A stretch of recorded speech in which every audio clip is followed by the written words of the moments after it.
बजरी बहुत महंगी मिल रही है। हमारे वक्त में भी तकलीफ़ थी लोगों को, मैं स्वीकार करता हूँ, हमारे वक्त में भी थी, पर हमने पूरा रोकने की कोशिश करी। पुलिस प्रशासन को, जिला प्रशासन को पाबंद किया, पर इतना बड़ा नेक्सस बन गया ये कि नीचे से ऊपर तक ऐसा सिस्टम बना दिया अब इन लोगों ने कि कितने लोग कुचल के मारे जा रहे हैं, पुलिस पे हमले हो रहे हैं, कई लोग कुचल देते हैं, लोग जो इनके गैंग में शामिल नहीं होते हैं। इतनी घटनाएं हो रही है, उसके ऊपर रोक नहीं लग रही, इस बात का दुख है। और इसलिए ये बढ़ते ही जा रहा है, बढ़ते जा रहा है और लोग लूट मचा लगी इन लोगों ने। ये स्थिति है। बजरी माफिया की पैदाइश कांग्रेस से हुई है। बजरी माफिया को पैदा कांग्रेस ने किया। हम कहते थे बार बार ठेके दे दो, नहीं दे रहे थे वो, क्योंकि उनको वो चल रही थी पार्टी उसी से। हमने भजन लाल जी ने आते ही सबसे पहले काम ये किया कि ठेके देने शुरू किए। जब ठेका दोगे तो व्यवस्थित तरीके से बजरी परिवहन होगा। बजरी तो चाहिए लोगों को, तो ठेका दोगे तो रेवेन्यू सरकार को मिलेगी और ठेके के अनुरूप लोग बजरी निकालेंगे। हाँ, कुछ ठेके और देने हैं, वो ठेके भी देने की प्रक्रिया चल रही है। ये भजन लाल जी ने शुरू किया, ठेका देने का काम इन्होंने शुरू किया। गहलोत साहब ने ठेके दिए नहीं, चलती रही, धूम धड़ाके से बजरी बिक रही थी उस समय, वो उन्होंने ही पैदा किया भाई।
जंटी में स्वागत आपका। मैं हूं योगेंद्र, आप देख रहे हैं खास खबर। और खास खबर में हम बात करेंगे राजस्थान में बजरी माफियाओं के आतंक की। आतंक किस तरह से कहा जा सकता है? अगर उन्हें कोई आम जन को, सजग नागरिक रोकने की कोशिश करता है तो वो अपनी जान से हाथ धो सकता है। आम जन को बजरी चाहिए तो उस आड़ में उसे महंगी बजरी खरीदनी पड़ रही है। और बात वर्तमान की नहीं है, सालों से सिलसिला चला आ रहा है। इस नेक्सस को कैसे तोड़ा जाए, चर्चा सबको ही करते हैं, लेकिन सॉल्यूशन नहीं बताया जाता है। दबी जुबान में यह बात में निकल के आ जाती है कि माफियाओं की सांठगांठ है किससे? कुछ लोग कहते हैं पॉलिटिशियन से, कुछ कहते हैं कि पुलिस और प्रशासन से। लेकिन आम जन का क्या होगा? रास्तों की बर्बादी हो रही है। जरूरत की चीजें हैं, बात बिल्कुल ठीक है, लेकिन लीगली भी मिलनी चाहिए। इसका कुछ को तोड़ निकालना चाहिए। लेकिन अगर यही हालात रहे तो हम आए दिन बस सुर्खियों में बना रहेगा प्रदेश और माफिया राज इसी तरह से पनपता रहेगा। पूर्व मुख्यमंत्री अशोक गहलोत ने स्वीकार भी किया है कि हमारे वक्त भी हालात थे ऐसे, उनको सुधारने की कोशिश की और हमारी सरकार चली गई। हमने कोशिश की है कि बजरी माफिया को, नेक्सस को तोड़ा जाए। उसमें काफ़ी हद तक हम सफल भी रहे, लेकिन हमारी सरकार चली गई। और वर्तमान सरकार से उन्होंने गुजारिश की है कि आम जन को राहत दी जाए, दोनों ही तरह से, लॉ एंड ऑर्डर के हिसाब से भी और बजरी के सस्ते दाम किए जा सकें। तो चलिए इसका जवाब बीजेपी ने दिया है और भाजपा के प्रदेश अध्यक्ष मदन राठौड़ और पूर्व मंत्री राजेंद्र राठौड़, इन्होंने पूर्व मुख्यमंत्री अशोक गहलोत पर निशाना साधा है और कहा है कि वो खुद के अनुभव को शेयर कर रहे हैं। उनके वक्त किस तरह का माफियाओं का आतंक था जो आज नहीं है। आज प्रदेश में अमन चैन है, बजरी माफियाओं का आतंक नहीं है, तो परेशानी हो रही है उनको। चलिए हम चर्चा शुरू करेंगे और इस पूरे मुद्दे पर चर्चा करने के लिए हमारे साथ राजकुमार शर्मा जी कांग्रेस से हैं, अशोक सिंह शेखावत साहब भाजपा से हैं योगेंद्र जोशी साहब राजस्थान पुलिस सेवा के पूर्व अधिकारी हमारे साथ में जुड़ेंगे। तो चलिए मैं चर्चा शुरू करूंगा। मैं राजकुमार जी का रुख करना चाहूँगा। राजकुमार जी, अशोक गहलोत साहब ये कह रहे हैं कि बजरी माफियाएं उनका आतंक है। उन्होंने ये भी स्वीकार किया कि हमारे वक्त भी इस तरह का हालात मिले थे, लेकिन हमने उस नेक्सस को तोड़ा है और काफ़ी हद तक उस पर काबू पाया है। और चलिए, सियासत का मुद्दा बजरी लंबे समय से मैं देख रहा हूँ, बजरी माफियाएं, भू माफिया, तो किस तरह से देखा जाए इस पूरे मामले को? क्योंकि आपके वक्त भी थे इस तरह के हालात, कभी किसी को कुचल के जा रहा है, कभी कोई डंफर के चपेट में अधिकारी आ रहा है, कभी किसी पे गाड़ी चढ़ाई जा रही है। मैंने वसुंधरा जी का टाइम भी देखा, अशोक गहलोत साहब का भी टाइम देखा, भजन लाल जी का भी टाइम देखा, लेकिन बजरी माफियाओं का नेक्सस जो बन गया है उसे तोड़ा जाए। बड़ी गंभीर बात है ये। राजनीतिक उठापटक या राजनीतिक बयानबाजी की जगह ये कोशिश करनी चाहिए कि हाँ, वास्तव में प्रदेश में बहुत बड़ी चुनौती है, इससे निजात कैसे मिल सकता है। तो क्या वाकई ये है चैलेंज प्रदेश के सामने, ये केवल सरकार के सामने मान के चलते हैं आप? योगेंद्र जी, राजस्थान के पूर्व मुख्यमंत्री, हिंदुस्तान के दिग्गज नेता अशोक गहलोत जी के कहने के एक एक शब्द के मायने हैं। वो 3 बार के मुख्यमंत्री हैं और केंद्र में मंत्री भी रहे, और वो अपना अनुभव, वो 3 बार के मुख्यमंत्री रहे, वो अपना जो भी सरकार चलाते हैं, किस तरह से इन माफियाओं का मुकाबला किया जाता है, इन माफियाओं को किस तरीके से संरक्षण मिलता है, ये माफिया किस तरीके से लोगों को परेशान करते हैं, उन्होंने वर्तमान सरकार को आगाह किया कि इन पे अंकुश लगाया जाए, खासकर बजरी माफिया को लेकर के। और भारतीय जनता पार्टी की सरकार या दोनों राठौड़ साहब, लंबे वाले राठौड़ साहब, छोटे वाले राठौड़ साहब, पूर्व मंत्री आदरणीय राजेंद्र सिंह राठौड़ साहब और भारतीय जनता पार्टी के राजस्थान के अध्यक्ष आदरणीय मदन जी राठौड़ साहब, दोनों के दोनों कांग्रेस सरकार के ऊपर और गहलोत साहब के ऊपर आरोप लगाने का प्रयास करते हैं। मैं आपके चैनल के ऊपर बड़े विनम्रतापूर्वक भारतीय जनता पार्टी को कहना चाहता हूं, ये बजरी माफिया ना तो कांग्रेस के बस में आ रहे हैं, ना भारतीय जनता पार्टी के बस में आ रहे हैं, लेकिन ये जो वर्तमान सरकार काम कर रही है, ये कई इंजनों वाली सरकार है। राष्ट्रपति इनके हैं, उपराष्ट्रपति इनके हैं, गवर्नर इनके हैं, मुख्यमंत्री इनके हैं, और ये राजस्थान में जो मुख्यमंत्री हैं, इनके ब्रैकेट में अगर नरेंद्र मोदी जी लगा दिया जाए तो कोई अतिशोक्ति नहीं होगी। ये देश के प्रधानमंत्री जी के लाडले हैं, ये उनकी मन की इच्छा से बने हुए राजस्थान के मुख्यमंत्री हैं। जब इतने इंजन वाली सरकार है, उसके बाद ये माफिया किस कदर सिर चढ़ के बोल रहे हैं। योगेंद्र जी गलत तरीके से पैसा कमा रहे हैं, वो तो अलग बात है। हमारी पहाड़ों को, हमारी नदियों को खोद रहे हैं, वो भी अलग बात है। सड़कों को तोड़ रहे हैं, हमारे नौजवानों को खराब कर रहे हैं, वो भी अलग बात है। ये तो लोगों को मार भी रहे। पिछले साल 1 मरता था, उसके बाद 2 मरने लगे, अब 3 मरने लगे। अब इनके हौसले बुलंद हो चुके हैं। इनको जो भी संरक्षण दे रहे हैं वो निश्चित तौर पे ताकतवर लोग हैं, चाहे वो नेता लोग हो, चाहे वो अधिकारी लोग हो। ये जितने भी माफिया हैं, ये जितने भी माफिया हैं, बिना किसी के आशीर्वाद के एक मुट्ठी बजरी भी इधर से उधर नहीं कर सकते। लेकिन ये राजकुमार जी, मैं एक बात जानना चाहूंगा, आपको इस बात का एक्सपीरियंस है कि बिना किसी के साठ गांठ या वरदस्त के ये काम नहीं कर सकते, तो एक इस तरह का एक पेपर जारी करना चाहिए कि भाई देखो, हमारे टाइम पे ये रिपोर्ट सामने आई थी, ये लोग अधिकृत रूप से माफिया हैं और इनके खिलाफ भजन लाल जी को कार्रवाई करनी चाहिए। तो उनका काम सहज नहीं होगा, ये आपको मदद करनी चाहिए। योगेंद्र जी, सिस्टम के अंदर एक खुफिया एजेंसी होती है, सरकार होती है, अधिकारी होते हैं, ये उनकी जिम्मेदारी बनती है। मैंने क्या निवेदन किया, ये सरकार कई इंजनों वाली सरकार है और पूरी पावर है। भजन लाल जी, आपके यहां से 500 मीटर दूर सचिवालय में उनका ऑफिस है, यहां बैठे बैठे केवल एक टेलीफोन से राजस्थान के बजरी माफियाओं को 1 घंटे के अंदर अंदर बंद कर सकते हैं। लेकिन इच्छा शक्ति का अभाव है, सरकार की इच्छा शक्ति नहीं है, लीपापोती चल रही है। ये आपके चैनल पे ये ट्रक दिखाई दे रहे हैं, आप 200 फुट बाईपास पे चले जाइए मानसरोवर के इलाके में, वहां लगातार 100-100, 150-150 ट्रक सड़कों को रोक करके, ट्रैफिक को रोक के खड़े हैं।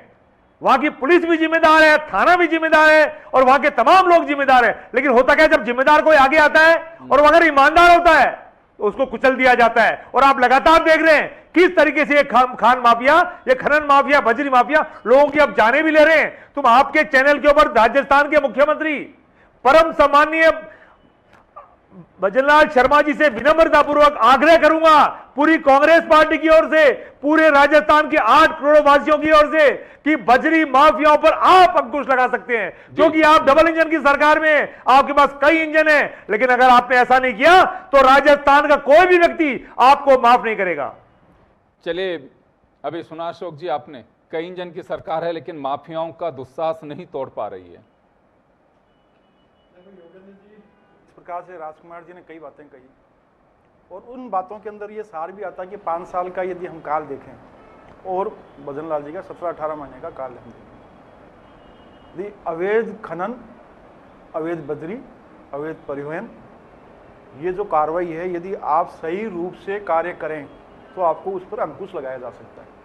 भजनलाल जी ने इसके लिए कई रूपरेखाएं बनाई कि अवैध खनन का नहीं हो सके, ज़्यादा से ज़्यादा वैध खनन वो हो सके, तो उसके लिए कार्रवाई की जाए।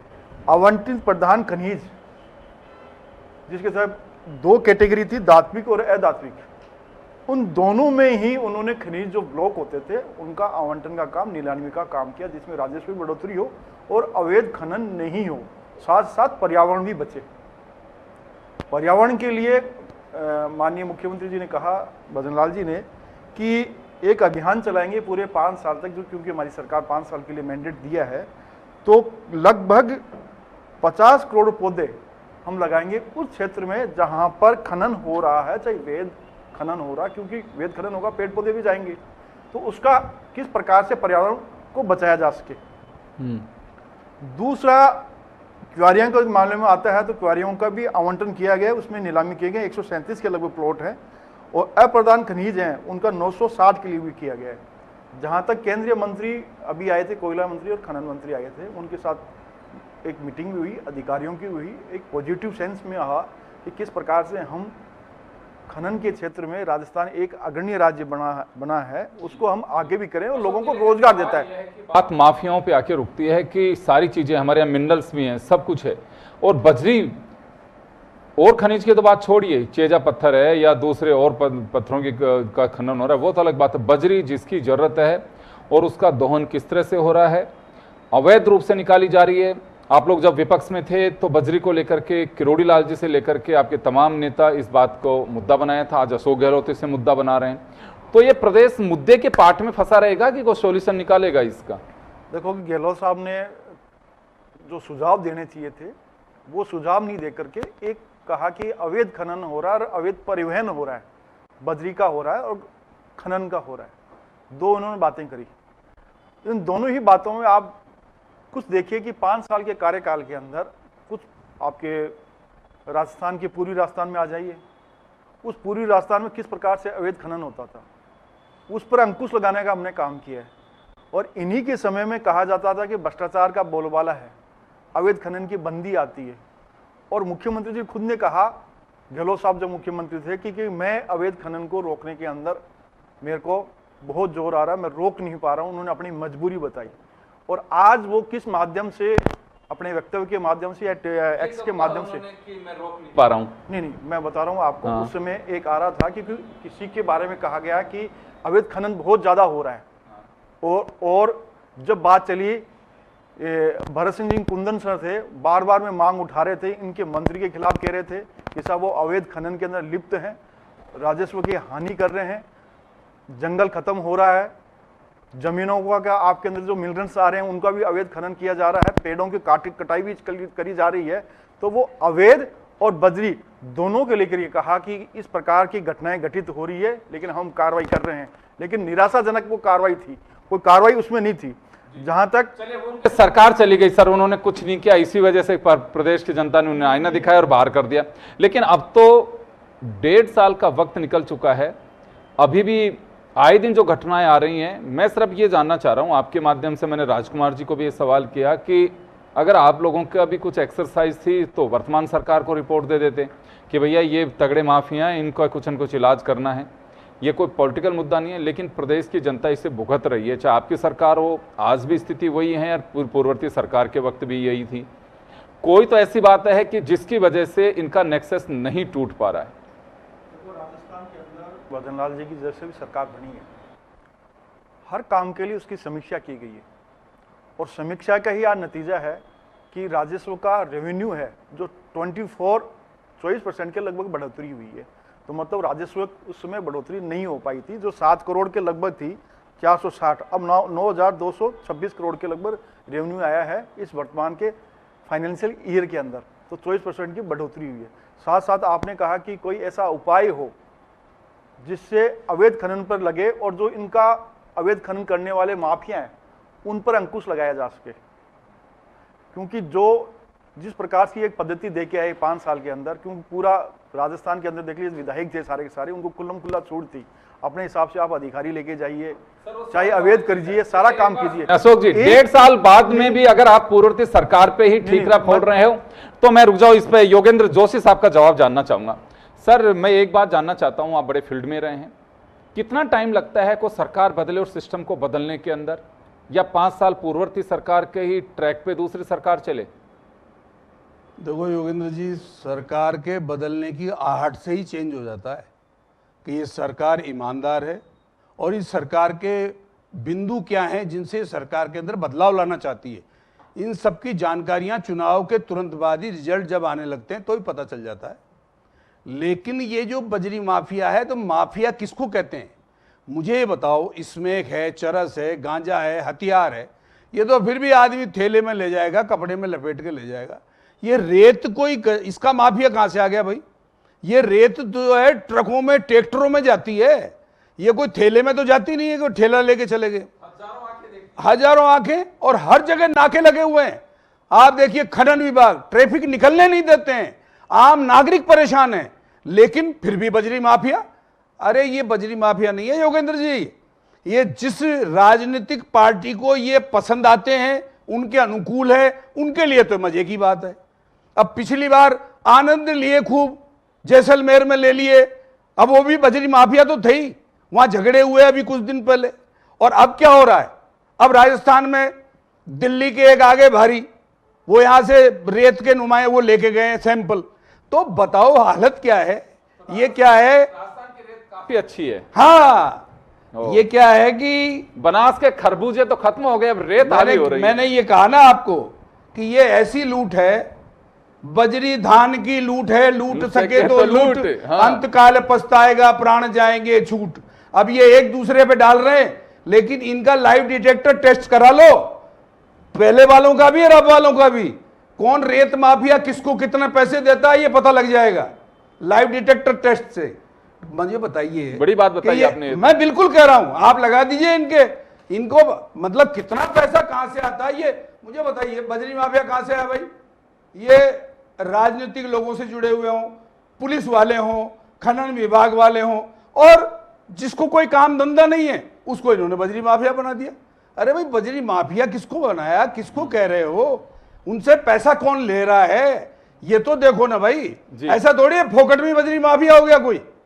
उसके लिए आपका एक्सपीरियंस क्या कहता है सर? मैं एक बात जरूर जानना चाहूंगा, एक आम जन होते हुए, क्या इन पे लगाम लग सकती है?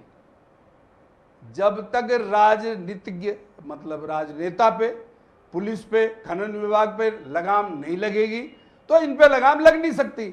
और सबसे बड़ी बात है, ये तो पीला सोना है, इसको छोड़ेगा कौन? आप देखिए कि इतनी राजस्व आती है इससे, कौन सी सरकार में तो आती है, लेकिन उसके अलावा ये जितने लोग हैं जो अवैध काम करते हैं, जो कहते हैं, मैं तो इनको अवैध नहीं मानता जी, मैं अवैध इसलिए नहीं मानता हूं क्योंकि जानकारी में सबको है, पुलिस को भी जानकारी में है, खनन विभाग को भी है और सरकार को भी है। और अगर धड़ल्ले से सबके सामने आ रहा है तो लीगल ही होगा। मैं तो इसको लीगल कह रहा हूं भाई। कोई चंदा देके लीगल करता है, कोई सरकार को पैसे देके लीगल करता है, कोई किसी को फायदा देता है, कोई किसी को होटल में ठहरा देता है। भाई कई सारी ऐसी चीजें हैं जो बंद नहीं हो सकती कभी भी। अब ये जरूर है साहब, जैसे वो हिरन अपने अंदर कस्तूरी लगे रहता है और जंगल में ढूंढता फिरता है कि मेरी नाभि में कस्तूरी नहीं है, जंगल में कहीं घूम रही है और होती उसकी नाभि में ही कस्तूरी है ना। तो ये इस तरह की बात है। ये कितना भी कुछ कर लें, ये सिर्फ एक दूसरे पे लांछन लगाना, एक दूसरे पे आरोप लगाना, इससे ज्यादा इनके पास कुछ भी नहीं है। बाकी बजरी के अंदर जितने गांव वाले हैं, आप देखिए जो हुआ अभी कल, उसमें क्या हुआ, नापा चोई सब हो गई, आपस में एग्रीमेंट हो गया, वहां के ठेकेदारों से हो गया, सरकार सामने आ गई, पटवारी गिरदावर आ गए, उसके बाद झगड़ा हो गया। अरे भाई गांव वालों ने क्या कहा, आप नाप लो, नाप के 2 महीने बाद हम तैयार हैं, आप ले जाना बजरी। लेकिन चूंकि बजरी माफियाओं के पीछे समर्थन रहता है, सपोर्ट रहता है, वो नहीं रुके 2 महीने भी। उन्होंने तो रात में हम तो बजरी लेके जाएंगे और गांव वालों ने कहा नहीं ले जाएंगे। आप बताइए, पुलिस का एडिशनल एसपी बजरी माफियाओं से बजरी के दाम लेने के लिए चला गया। आप बताओ क्या हालत है। जोधपुर में सिपाही मारा गया। मतलब घटनाएं देखिए आप, लगातार इतनी भयंकर भयंकर घटनाएं हो रही हैं। कोई किसको कुचल रहा है, कोई किसको कुचल रहा है। आरटीओ की गाड़ी को ने पीपा बना दिया ठोक के 5-7 दिन पहले। तो स्थितियां ये है कि जो हमारे यहाँ टोडा भीम में आप देख लीजिए हालत क्या हुई है। डीवाईएसपी की कार को तोड़ दिया, मोड़ दिया। तो ये क्या हो रहा है? ये इसलिए हो रहा है, अगर जिस दिन सरकार ये चाले कि ये काम नहीं होगा। देखिए जी, मैंने पुलिस में नौकरी की है, मैं तो थाने की बात कर सकता हूं। अगर एसएचओ चाहता है तो उसके इलाके में अवैध कार्य नहीं होते, और अगर वो मिला हुआ है तो अवैध कार्य होते हैं। इसको आप धीरे धीरे ऊपर ले जाओ। एसपी क्या कर रहा है, कमिश्नर क्या कर रहा है, डीजी क्या कर रहा है। तो अवैध कार्यों का समर्थन जब तक सरकार में बैठे लोग नहीं करेंगे, नहीं हो सकता किसी भी सूरत में। और बताइए पुलिस के, आप बताओ, पुलिस वाले ट्रकों के बीच में जा रहे हैं, कोई गाड़ी के बीच में जा रहा है। जोधपुर में बताओ, वो बोलेरो जा रही है तो उसको रुकवा रहा सामने आके। अरे भाई, तुमने ठेका लिया है क्या? अरे एक पॉलिसी बनाइए। खनन विभाग, वन विभाग, पुलिस और आरटीओ, इनकी एक टोली बनाइए, वो हर हाईवे पर चेक करे और फिर रोके इनको। आप देखिए साहब, परेशान क्या कर रखा है। कोटा से आते हैं, बनास के आगे निकलने नहीं देते, गाड़ियां रुकी रहती हैं रात रात और 10-10 मिनट लग जाते हैं। अरे तुमने नाके लगा रखे रेत के लिए, आम पब्लिक को परेशान करते हैं। क्या स्थिति है ये सरकार चलती है ऐसे? पब्लिक को परेशान करके करते हैं। मेरा यह कहना है कि यह चीज तब रुकेगी जब सरकार के अंदर यह होगा कि नहीं, हम नहीं होने देंगे, चाहे हमें चंदा मिले न मिले, हमें पैसा मिले या न मिले। आपके एक्सपीरियंस के हवाले से मैं ये बात कह सकता हूं कि अगर एडमिनिस्ट्रेशन, गवर्नमेंट चाहे तो 24 घंटे में बजरी का अवैध खनन रुक सकता है। योगेंद्र जी, मैंने 35 साल नौकरी की है। जब एसपी मीटिंग में कहता था ना कि सट्टा आज बंद, तो बंद है। दूसरे दिन नहीं तो वो इलाज कर देता था, बुला के फट देता नोटिस और उसको इंक्रीमेंट रोका और साले को लाइन में हाजिर किया और टर्न कर देता था। क्या बात कर रहे हैं? क्या इनके पास ऐसी पुलिस खत्म हो गई? अभी है इनके पास पुलिस ऐसी, लेकिन पुलिस वालों ने ना करना सीखा ही नहीं है। अब तो ये हाँ हाँ करते हैं। सबसे बड़ी बीमारी ये है। अगर जब तक पुलिस वाले ना करना नहीं सीखेंगे, जब तक इनके शासन की व्यवस्था नहीं बनेगी। बिल्कुल, चलिए, क्योंकि अवैध बजरी सरकार के लिए भी एक परेशानी का सबब है। परेशानी का सबब क्यों है? एक तो कुछ इस तरह की भू माफिया, बजरी माफिया, ये पब्लिक में नाम तैरते हुए आते हैं, तो मीडिया में भी वही सब चीज़ें चलती हैं। इलीगल तरीके से कोई काम करता है, जबरन करता है, तो उसे माफिया कहा जाता है।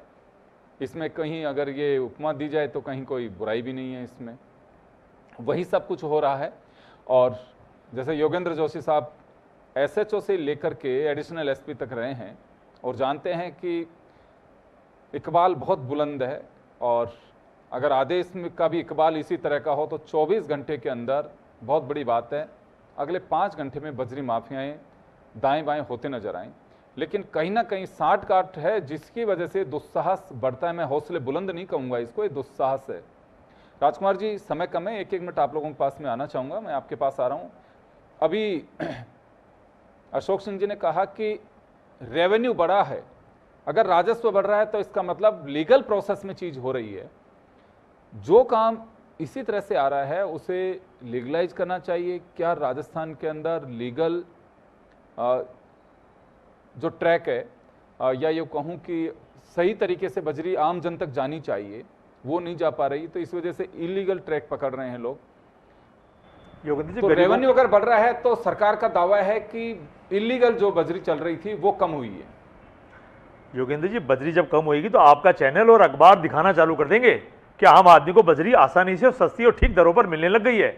मैं दूसरी भारतीय जनता पार्टी की सरकार से निवेदन करूंगा, मुख्यमंत्री से निवेदन करूंगा कि इनके कैबिनेट मंत्री ने जो आरोप लगाया था उसकी आप जांच कर लें। दूध का दूध, पानी का पानी हो जाएगा। एक मंत्री ने कहा था कि ट्रैक्टर ट्रॉली वालों को, इनको माफियाओं को, इनको परेशान मत करो, ये बेचारे कैसे कैसे अपना रोजगार करते हैं। ये दोनों मंत्रियों के बयानों को अगर आप दर्ज कर लें, देश के प्रधानमंत्री दर्ज कर लें और दोनों मंत्रियों के बयानों की केवल जांच करा लें।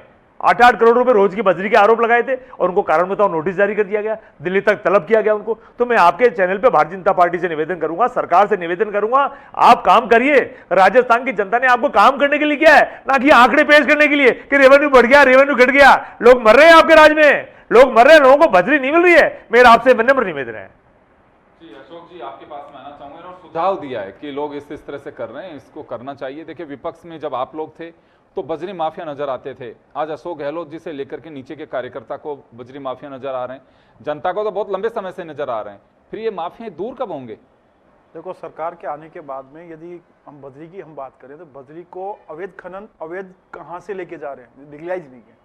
एक तो वहां पर अंकुश लगाने की कोशिश करी, फिर बाद में जो परिवहन का साधन था, जो निर्गमन के जो रास्ते होते थे, वहां पर चेक पोस्ट लगा करके उसको रोकने का प्रयास किया गवर्नमेंट ने, और जहां पर वो उसका भंडारण करते थे, उसको ला करके उसको स्टोरेज करते थे, उस पर भी अंकुश लगाने का काम किया।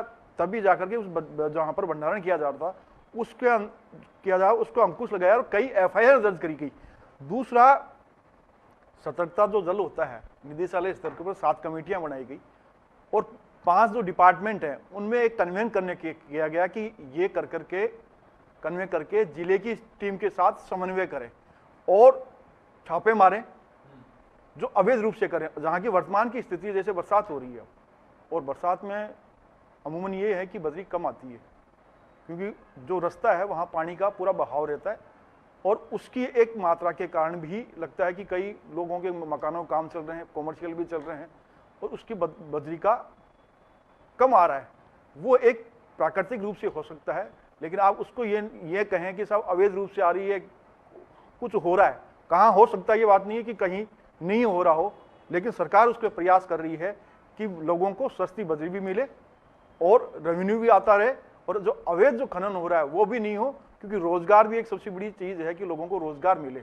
इसीलिए मैंने आपको पहले भी बताया कि मुख्यमंत्री जी ने कई खननों का आवंटन किया जो नीलाम के माध्यम से किया है, जो रुकी हुई थी, जो कांग्रेस के शासनकाल में उनको करना चाहिए था, लेकिन उन्होंने नीलामी नहीं करी और उन्होंने तो अवैध वसूली करने का काम किया। और भजनलाल जी की सरकार ने अवैध वसूली का जो काम था उसको रोकने का काम किया है। कुछ जगह हैं लेकिन वो परेशानियां भी आई, लेकिन भजनलाल जी ने सरकार ने उसको दूर करने का काम जो किया, जिस कारण से रेवेन्यू बढ़ा। क्या कहना है आपका कि अभी इलीगल बजरी का काम हो रहा है या खत्म मान के चलें इसे? मैं कह रहा हूँ कि या कुछ हद तक इस पे पाबंदी लगी है? देखो, बजरी का एक तो आता है कि पानी के द्वारा पहाड़ों से टूटती हुई बजरी आई, एक पहाड़ के किसी एमसेड की नीति के बना करके उससे आप बजरी का आप उत्पादन करें। जहाँ तक जो बजरी का क्षेत्र आता है, आप भी मानते हो कि उसके उस क्षेत्र के अंदर कहीं से लोग उठा के बजरी लेके जाते हैं जहाँ की उसकी लीज नहीं है। क्या इलीगल अभी भी बजरी का काम चल रहा है या ये मान के चलें प्रदेश आश्वस्त है कि बिल्कुल खत्म हो गया है? मैं आश्वस्त हैं प्रदेश के अंदर और बजरी को खत्म करने के पूरे प्रयास हैं और जो लोग नहीं जो कर रहे हैं ना उनके खिलाफ FIR दर्ज हो रही है। आपका कहना है कंट्रोल हुई है लेकिन अभी भी जारी है, पेनल्टी लग रही है। किरोड़ीलाल जी का क्या किया आपने? नहीं, राजस्थान पूछ रहा है, किरोड़ीलाल मीणा जी ने आपके ऊपर आरोप लगाए थे, आप झूठे आंकड़े पेश मत करिए। अच्छा, राजस्थान पूछ रहा है, किरोड़ीलाल मीणा ने अच्छा, आप तो ये बताइए उनका क्या हुआ, जांच हो गई क्या? कैबिनेट मंत्री हैं, अरे उनको छोड़िए, हमारी सरकार तो गई, आपकी वर्तमान सरकार अभी 5 साल राज करेगी और डबल इंजन की सरकार है। राजस्थान पूछ रहा है, उनको पकड़ा भी है। राजकुमार जी देखो, आप देखो, हमने उनका देखा कि अवैध खनन के लिए पुलिस ने उनके, लेकिन आपकी मजबूरी, आप बोलेंगे क्या? कार्रवाई करी, उन्होंने मंत्री जी ने कहा उन लोगों के खिलाफ कार्रवाई करी। आपके विधायक ने अरे नोटिस दे दिया आपने उनको, आदरणीय मित्र, क्या कार्रवाई? आदरणीय मित्र नोटिस दीजिए, दिल्ली बुला लिया। आप बताओ। देखिए जो समय करने में आपके पास में आना चाहूंगा क्योंकि बहुत ही कम समय बचा है। देखिए सरकार का दावा है कि काफी लगाम लग गया है, हालांकि अशोक सिंह जी स्वीकार नहीं कर रहे हैं कि अभी भी जारी है, लेकिन दिखाई देता है किसी से छिपा नहीं है कि आज भी इलीगल बजरी चल रही है। रिया बड़ी नागौर का एक ही दिन पहले का उदाहरण आपने जो जिक्र भी किया, शायद उसी का जिक्र कर रहे थे अभी आप, गांव वाले गए और मारपीट क्या हुई, हॉस्पिटलाइज करा दिया उनको, तो ये एक दुस्साहस है बहुत बड़ा। पिछले दिनों का डिप्टी SP का आपने जिक्र किया।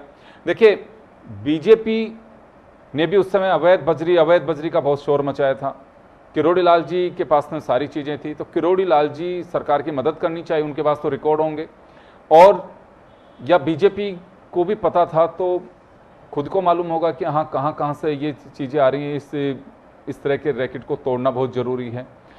वो कर पा रहे हो तो, हालांकि अशोक जी का दावा है कि इस तरह से हो रहा है, और वर्तमान विपक्ष जो पूर्व मुख्यमंत्री है वो भी इस बात को इंगित कर रहे हैं। तो कुछ रिपोर्ट हो तो जनता के सामने साझा करनी चाहिए कि ये अधिकृत रूप से माफिया है, इनकी कमर तोड़ना बहुत जरूरी है। ये कोई नाम का खुलासा करेगा? योगेंद्र जी, सबको नाम पता है, तभी तो मैंने कहा इनके लाइव डिटेक्टर चढ़ाओ, ये अपने आप नाम बता देंगे कि कौन कौन बंदी देता था, कौन क्या बंदी देता है। दूसरे के ऊपर आक्षेप लगाने से क्या होता है, पहले अपनी गिरामा में तो झांकें। और मैं ये कह रहा हूं, आज अवैध बजरी कहां आ रही है? हर आदमी अगर खेत में से निकलता है तो गांव वाला रोक लेता है, गांव से आगे जाएगा तो पटवारी रोक लेता है, पटवारी के आगे जाओ तो खनन वाला रोक ला, फिर पुलिस वाला रोकता है। आप बताइए अवैध हुई कहां? उसको तो पैसा देना है, या तो सरकार ले ले या ये नुमाइंदे ले लें सरकार के, बाकी लेता तो सब है। अब ये बजरी वालों, ये गांव वालों में उनमें झगड़ा क्यों हुआ? क्यों गांव वालों ने कहा हम लेंगे, हमारी बजरी है, हमारी जमीन है, हमें पैसा देके जाओ, नहीं तो हम ठोकेंगे। और वही हुआ, उसमें सरकार आई बीच में उन पंचायत करने, तो उन्होंने कहा तुम्हारी पंचायत नहीं चलेगी, हमारा गांव है, हमारे खेत हैं, हमारे को चाहिए उसका हर्जाना। तो बात यह है कि अवैध नाम की कोई चीज नहीं है, ये पूरी वैध है, लेकिन पैसा कौन ले रहा है इसका निर्णय सरकार को करना है। और मैं ये कह रहा हूं कि अभी भी मौका है। हम जब सरकार में आए थे, ये सरकार जब सरकार में आई तो उससे पहले ये कहा गया था कि बजरी माफियाओं का बिल्कुल कत्लेआम कर देंगे, नहीं रखेंगे, बिल्कुल हम बिल्कुल साफ सुथरी सस्ती बिजली देंगे। लेकिन बजरी का अभी तक लग रहा है कि वो का माहौल देखो, आप मर कितने रहे हैं, कितने पुलिस वाले मर गए, बूंदी में सीआई ठोक दिया, सिपाही ठोक दिए, मतलब आफत हो रही है जान में। जोधपुर की हालत खराब है। जी सर, मैं रोकना चाहूंगा।